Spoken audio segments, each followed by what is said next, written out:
তো আপনাদের সবাইকে সালাম এবং শুভেচ্ছা। একই সাথে এই যে বিশিষ্ট প্যানেলিস্টরা এখানে বসে আছেন, আপনাদেরকেও আন্তরিকভাবে আমি কৃতজ্ঞতা জানাই। পাশাপাশি যিনি মডারেটর, যে দুটো প্রশ্ন আমার উদ্দেশ্যে করেছেন। তো আমি ঢাকা বিশ্ববিদ্যালয়ে অধ্যাপনা করি, আমি একটু গবেষণার কাজে যুক্ত। তো আমি যেহেতু জনবিজ্ঞান নিয়ে কাজ করি, জনসংখ্যা নিয়ে কাজ করি, একটু আগে একটু রুবায়েত বলে গেলেন কিছু জনসংখ্যার পরিমাণগত জায়গা থেকে কিছু তথ্য আপনাদেরকে দিয়েছেন, কিছু প্রশ্ন উনি উত্থাপন করেছেন। এখন যেহেতু এখানে আরও বিজ্ঞ প্যানেলিস্টরা রয়েছেন, আমার সময়েরও একটা সীমাবদ্ধতা আছে। আমি যদি অত্যন্ত প্রিসাইসলি বলি, যে মুহূর্তে আমরা এখানে বসে আছি, এই মুহূর্তে বাংলাদেশের জনসংখ্যা কত, ঠিক তার প্রেক্ষাপটে যদি মনে করেন তার কত শতাংশ এখন নগরে বসবাস করছে। 2030 সাল যেদিন এসডিজি অর্জনের শেষ সীমা, তখন আমাদের জনসংখ্যা কোথায় যাবে, 2050 সালে আমাদের কেমন হবে। তাহলে এখন দেখেন সর্বশেষ যে সেন্সাসটি হলো 2022-এ, আপনারা জানেন যে ওই সেন্সাসের একটা, এই নিয়ে আমার ব্যক্তিগত অবজারভেশন আছে, আমি অনেক কিছু বলেছি, কিন্তু সেন্সাসে একটা ফিগার পেয়েছি। ওই ফিগারে প্রায় 31.66% বলেছে, কিন্তু ইউএন হ্যাবিটেটের ডেফিনেশনে যদি যান এই সংখ্যাটা আরও বেশি হবে। এখন প্রশ্ন হচ্ছে যে কিভাবে আমি সংজ্ঞায়িত করছি, জানছি তো কোনটিকে আরবান বলবো কোনটিকে আরবান বলবো না। যাই বলি না কেন, নগর জনসংখ্যা বাড়ছে। আমি গবেষণার পরিপ্রেক্ষিতেও দেখতে পাচ্ছি যে নগরে জনসংখ্যা বৃদ্ধির যে হার, সেটি দেখা যাচ্ছে দেশের সামগ্রিক যে জনসংখ্যা বৃদ্ধির হার তার প্রায় 3 গুণ। তার মানে 2030 সালে দেখা যাবে প্রায় 9 কোটির মতো মানুষ শহরে বসবাস করবে। 2050-এ গেলে প্রায় 12 কোটি 11 কোটি 90 লক্ষের মতো মানুষ দেখা যাবে যে। এখন এই যে জনসংখ্যাগুলো যে বাড়বে, কারণ কি? একটা কারণ হয়তো রুবায়েত ভাই বলেছেন যে একটা মাইগ্রেশন, আরবানাইজেশন বা ক্লাইমেট চেঞ্জ একটা ফ্যাক্টর হয়ে দাঁড়াচ্ছে, কিন্তু জনসংখ্যা শহরের দিকে বাড়ে, এখানে জব, এমপ্লয়মেন্ট, অন্যান্য বিষয় রয়েছে। এখন প্রশ্ন হচ্ছে যে আমার উদ্দেশ্যে যে প্রশ্নটা, যে অবতারণাটা করতে চাই, আমি যে কোনো উন্নয়ন পরিকল্পনা করি না কেন তার কেন্দ্রবিন্দুতে জনসংখ্যাকে রাখতে হয়। আর জনসংখ্যার মূল যেই জায়গাটা, এরা কারা সবচেয়ে জনসংখ্যার কোন জনগোষ্ঠীটা সবচেয়ে বেশি। এখন বর্তমানে দেখছি বাংলাদেশে 15 থেকে 64 বছর যারা রয়েছে তাদের সংখ্যা প্রায় 2/3। আর যদি মনে করেন 15 থেকে 24 যাদেরকে আমরা যুব বলি, এই সংখ্যাটি দেখা যায় প্রতি 5 জনের 1 জন বাংলাদেশে এই পরিমাণে রয়েছে। এই সংখ্যাটি আমার হিসেবে 2000 দেখা যাবে 30-32 পর্যন্ত বাড়বে, তারপর আর স্থিতিশীল থেকে যাবে, কারণ ফার্টিলিটি ড্রপ করবে। কাজে দীর্ঘ সময় কিন্তু আমাদের ইয়ত বাড়বে না। এখন প্রশ্ন হচ্ছে, যেহেতু আমি গবেষণার পরিসরে আছি এবং আরবান হেলথের পার্সপেক্টিভেও চিন্তা করি, তাহলে দেখেন যে কি ধরনের সমস্যা আমি ফেস করছি। আমি দেখছি প্রথমেই হচ্ছে যে কিভাবে আমি ডিফাইন করব ইয়ত কারা। আপনারা যারা এখানে পিছনে, আমি সকালবেলার সেশনে পিছনে বসেছিলাম এই ইয়তদের সাথে, কারণ আপনারাই হচ্ছেন change maker. So do you know what is the definition of youth? So definition of youth in terms of রুবায়েত এবং যারা এখানে বসে আছে, আমরা অনেকেই বলি 15 থেকে 24 বছর হচ্ছে ইয়ত। কিন্তু সরকারের একটা নীতি আছে, 2017 সালের জাতীয় যুব নীতি। ওই নীতিতে বলা হয়েছে 18 থেকে 35। বিবিএস, বাংলাদেশ পরিসংখ্যান ব্যুরো, তাদের যে শ্রম জরিপ করে বা অন্যান্য যে সার্ভে সেন্সাসগুলো করে, সেখানে তারা কখনো 15 থেকে 25, আবার 15 থেকে 29কে বিবেচনা করে এবং নীতি কৌশলে পরামর্শ শিখে দেয়। এখন যখন আমি কোনো পরিকল্পনা নিতে যাব, আমাকে প্রিসাইসলি ডেফিনেশনটা সিদ্ধান্ত নিতে হবে। তাহলে আমি গবেষণা করতে গেলে আমি কাদের জন্য, আমি কি 15 থেকে 24কে করব, 29কে করব, নাকি 18 থেকে 35কে বিবেচনা নেব? সো এখানে একটা চিন্তার বিষয় রয়েছে, যার জন্য আমি প্রায়শই বলি, এই যে গতদিন আগে আমাদের একটা জনসংখ্যা নীতি সংক্রান্ত আলোচনাও আমি বলেছিলাম যে এই জিনিসগুলো প্রিসাইজ করতে হবে আগে কাদেরকে আমরা বলছি, কারণ এক একটা গ্রুপের ভালনারেবিলিটিগুলো এক এক রকম। দ্বিতীয়ত যে সমস্যাটা আমি পড়ি, নগরের যে সংজ্ঞা, যে সংজ্ঞায় আমি এখানে বলছি, একটা সেন্সাস থেকে আরেকটা সেন্সাসে দেখে ডেফিনেশন অফ আরবান চেঞ্জ হয়ে যাচ্ছে।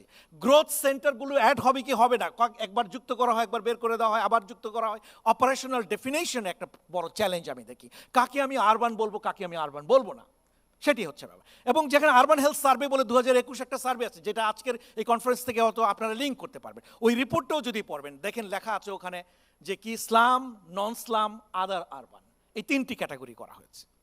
এখন প্রশ্ন হচ্ছে যে আমি কিভাবে ডিফাইন করছি এই সুমারি, জরিপ বা বস্তি। স্লামের যে ডেফিনেশন, সেখানেও দেখা যাচ্ছে একরকম। ইউএন হ্যাবিটেট একরকমভাবে ডিফাইন করছে, আমরা একরকমভাবে ডিফাইন করছি। তাহলে স্লামের ওর সঙ্গে একটা চ্যালেঞ্জ। তাহলে একটা মোটা দাগে আমি দেখতে পাচ্ছি যে ডেফিনেশনগত, সংজ্ঞাগত একটা চ্যালেঞ্জ আমি লক্ষ্য করছি, সেটা যুবদের ক্ষেত্রে বলি কিংবা নগরের ক্ষেত্রে বলি। তৃতীয়ত আমি আরেকটা সমস্যা ফেস করি, সেটি হচ্ছে যে যে নিয়মিত তথ্য উপাত্ত বা গবেষণাগুলো আমরা করছি কিনা।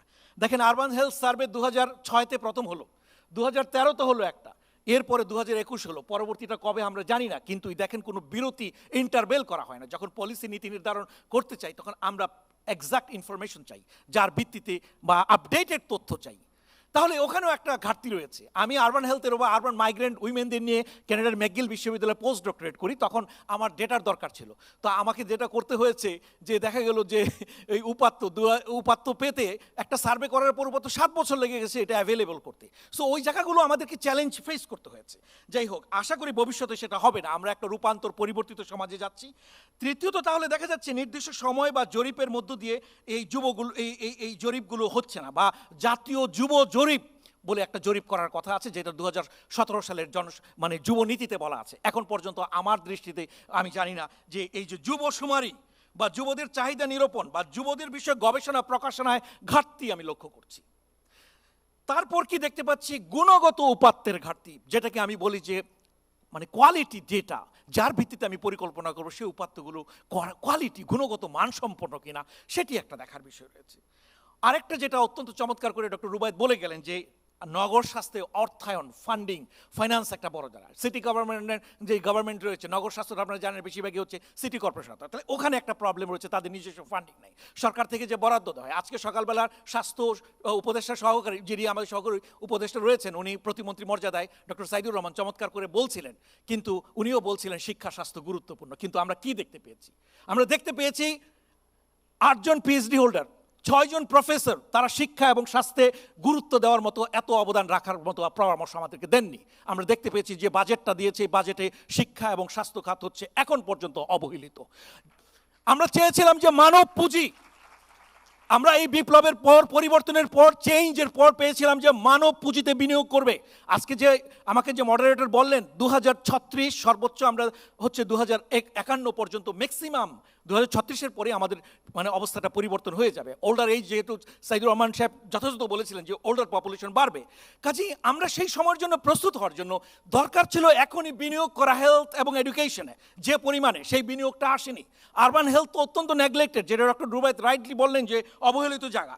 তাহলে এই জায়গাগুলো একটা চ্যালেঞ্জের জায়গা রয়েছে। এখন যেহেতু আপনি SRHR এর ইস্যু, আমি যেহেতু ডেমোগ্রাফিক ডিভিডেন্ড নিয়ে কাজ করি, আমার কর্মক্ষম জনগোষ্ঠী আছে, আমার ইয়ত আছে, বাট এই ইয়তদের সুস্বাস্থ্য নিশ্চিত হচ্ছে কিনা, তাদের হেলথের রাইটসটা নিশ্চিত হচ্ছে কিনা, তারা সুশিক্ষা পাচ্ছে কিনা, তাদের কর্মসংস্থানটা ঠিক মতো হচ্ছে কিনা, এবং সেই সাথে আমি বলবো সুশাসন নিশ্চিত হচ্ছে কিনা সেটি দেখার বিষয়। কারণ একদিকে আমি দেখতেছি বয়স কাঠামো পরিবর্তন করছে, বাংলাদেশের অত্যন্ত সাফল্য আছে, ফার্টিলিটি রিডাকশন হয়েছে, এখন আমরা রিপ্লেসমেন্ট লেভেলের কাছাকাছি 2.3-তে আমরা বলছি, যদিও স্টেগনেন্ট রয়েছে 2011 থেকে এখন পর্যন্ত demographic and health survey, but মোটা দাগে আমরা বলবো যে রিপ্লেসমেন্ট লেভেল অফ ফার্টিলিটির কাছাকাছি, দ্যাটস ভেরি গুড। কিন্তু এই যে অ্যাডোলসেন্স যে গ্রুপটা রয়েছে, এখানে গিয়ে দেখবেন দক্ষিণ এশিয়াতে সবচেয়ে বেশি অ্যাডোলসেন্স ফার্টিলিটি রেট আমাদের এখানে সবচেয়ে বেশি। এবং এই নগরেও দেখতে পাচ্ছি অ্যাডোলসেন্স প্রেগনেন্সি। খেয়াল করে দেখেন 2021 সালের যে আরবান হেলথ সার্ভে হয়েছে, আপনি দেখবেন যে স্লামের চেয়ে নন স্লাম এরিয়াতে 7% বেশি হচ্ছে অ্যাডোলসেন্স প্রেগনেন্সি, মাদারহুড। তার মানে আমরা কি করছি? স্লামের চেয়ে যাদেরকে আমরা মনে করতাম যে অধিকাংশ ভালনারেবল, সেখান থেকে নন স্লাম এরিয়াতে দেখতে পাচ্ছি যে অ্যাডোলেসেন্স প্রেগনেন্সি বেড়ে গেছে। What's the reason behind that? তাহলে আমাদেরকে এই কারণগুলোকে আইডেন্টিফাই করতে হবে, চিনতে হবে। তাহলে একজন যুব ক্যাটাগরির বয়সে, নর বা নারী, সে একজন নারী যদি আর্লি ম্যারেজের শিকার হয়, আপনি জানেন এখন প্রতি মুহূর্তে যে যাদের 20 থেকে 24 বছর যাদের বয়স, কিন্তু বিয়ে হয়েছে 18 বছরের আগে, এরকম সংখ্যা হচ্ছে প্রতি 2 জনে 1 জন বাংলাদেশে। আমাদের অনেক অর্জন হয়েছে, কিন্তু চাইল্ড ম্যারেজ রিডাকশন আমরা করতে পারিনি। টিনএজ প্রেগনেন্সিতে আমরা এখন পর্যন্ত আশাতীত সাফল্য নিতে পারিনি। এখন এই চাইল্ড ম্যারেজ, টিনএজ প্রেগনেন্সি কিন্তু আমার ডেমোগ্রাফিক ডিভিডেন্ড অর্জনে বাধা তৈরি করছে। আমার SRHR এর যে অধিকারের জায়গাগুলোতে চ্যালেঞ্জ তৈরি হচ্ছে। কিভাবে হচ্ছে? আপনার পছন্দের, ইচ্ছার বিরুদ্ধে আপনার বিয়েটা হচ্ছে 18 বছরের আগে। আপনি শিক্ষা থেকে বঞ্চিত হলেন, ড্রপ আউট হলেন। আপনি প্রাইমারিতে বললেন আমরা গ্রস এনরোলমেন্ট রেশিও অত্যন্ত ভালো, সাকসেসফুল, সেকেন্ডারিতে ড্রপ আউট হলো। ড্রপ আউট হওয়ার পর কি হলো, সে অল্প বয়সে তার বিয়ে হয়ে গেল, বিয়ের কারণে কি হলো, সে প্রেগনেন্ট হয়ে গেল, সে স্কুলে যেতে পারলো না, ফর্মাল এডুকেশন পেলো না, বা মাধ্যমিক পর্যায়ে যেতে পারলো না, পরবর্তীতে উচ্চ মাধ্যমিকে যেতে পারলো না, তাহলে কি হবে, সে শ্রমবাজারে অংশগ্রহণ করতে পারবে না। আমাদের তো শ্রমবাজার হচ্ছে প্রাতিষ্ঠানিক শ্রমবাজার, মানে অপ্রাতিষ্ঠানিক, দুঃখিত, অপ্রাতিষ্ঠানিক শ্রম, ইনফর্মাল লেবার মার্কেট বলি। এবং এই ইনফর্মাল লেবার মার্কেটে বা ফর্মাল লেবার মার্কেটের কথাই যদি আকাঙ্ক্ষিত, সেখানে দেখতে পাচ্ছি তার এই জায়গাতে সে এডুকেশনটা প্রপারলি না পাওয়ার কারণে এবং তার জব মার্কেটে শ্রমবাজারে অংশগ্রহণ ব্যাঘাত ঘটলো। পাশাপাশি তার সিদ্ধান্ত চয়ন, পছন্দকে বেছে নেওয়ার সক্ষমতাটা কি বাধাগ্রস্ত হলো, এবং সামগ্রিক যেটাকে আমি নারীর ক্ষমতায়ন বলি, জেন্ডার ক্ষমতায়নের জায়গাটা বলি, সেটি দেখা যাবে তার প্রফুল্লিত হচ্ছে না। তাহলে এখন লক্ষ্য করেন, শুধু একটির জায়গা বলছি, এখন আরবানে যারা রয়েছে তাদের SRHR এর জায়গাগুলো কি, ডিসিশন মেকিংয়ের জায়গা। আপনার ফ্যামিলি প্ল্যানিংয়ের ডিসিশন লাগবে, আপনার স্বাস্থ্যক্ষেত্রে তার পছন্দ অনুযায়ী সেবাটা পাচ্ছে কিনা, একই সাথে পোস্ট নেটাল কেয়ার এবং আপনি প্রিনেটাল বা অ্যান্টিনেটাল কেয়ার যেভাবে বলি না কেন, একই সাথে যদি আপনি বলেন তার ডেলিভারিটা কোথায় হচ্ছে। এখনও দেখা যাচ্ছে স্লামের মধ্যে যদি চিত্র খেয়াল করেন, স্লামে যারা থাকে বেশিরভাগ ডেলিভারি কিন্তু স্লামেই হচ্ছে, ফ্যাসিলিটি ডেলিভারির বাইরের থেকে। তাহলে এই চ্যালেঞ্জগুলো তো রয়েছে। তাহলে দেখা যাচ্ছে যে ইভেন তার নলেজ, STD HIV এই সংক্রান্ত নলেজের মাত্রাটা কোন লেভেলে রয়েছে। এখন আমি যখন অধিকারের জায়গাটা বলবো, SRHR ইস্যুসটা কি, এক ফ্যামিলি প্ল্যানিং দিয়ে চিন্তা করলেই অনেক কিছু বের হয়ে আসবে। Antenatal, postnatal care, decision making, স্বাস্থ্যের ক্ষেত্রে আমি আমার যে পছন্দ স্বাস্থ্যটা পাবো কিনা, গুণগত সেবাটা পাবো কিনা, সেগুলো দেখার ব্যাপার।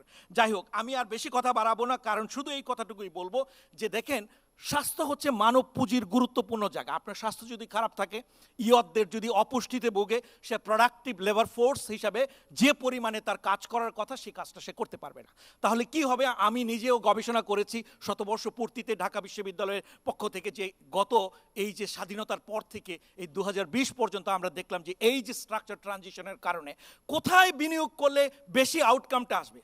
আমরা দেখতে পেয়েছি যে economic indicator, demographic indicator, health indicator, social indicator, এগুলো সব মডেল অ্যানালাইসিস করে, রিগ্রেশন করে আমরা সাজেশন দিয়েছি যে কোথায় বিনিয়োগ করবে। আমি দেখতে পাই যে এখন যদি আন্ডার 5 মর্টালিটি 1% যদি রিডাকশন করা যায়, জিডিপি গ্রোথ 0.5 বেড়ে যাবে। আপনি শিক্ষায় বিনিয়োগ করলে আপনার জিডিপি গ্রোথ বেড়ে যাবে। এগুলো তো প্রমাণিতভাবে আমরা এশিয়ান কান্ট্রিগুলোকে মডেল অ্যানালাইসিস করে দেখতে পেয়েছি যে ডিপেন্ডেন্সি রেশিওর সাথে ইকোনমিক গ্রোথের কি সম্পর্ক।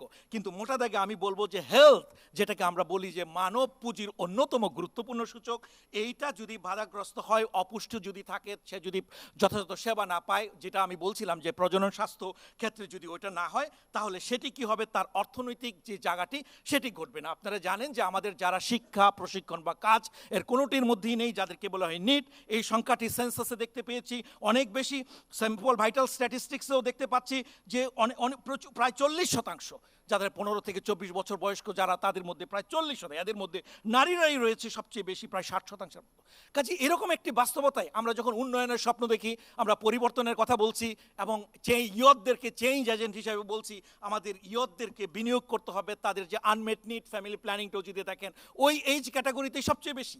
এবং টিনেজ প্রেগনেন্সি তো বললামই, এভাবে চাইল্ড ম্যারেজের জায়গা রয়েছে। ম্যাটার্নাল ডেথের কথাও যদি বলি, এখনও আমরা SDG গোলের কাছাকাছি যেতে পারিনি, অনেক বেশি রয়েছে, এবং এটাও কিন্তু ওই এজ গ্রুপটাই বেশি করছে। কাজেই ওই জায়গাতে আমাদের SRHR এর জায়গাতে আরও বেশি আন্তরিক হতে হবে।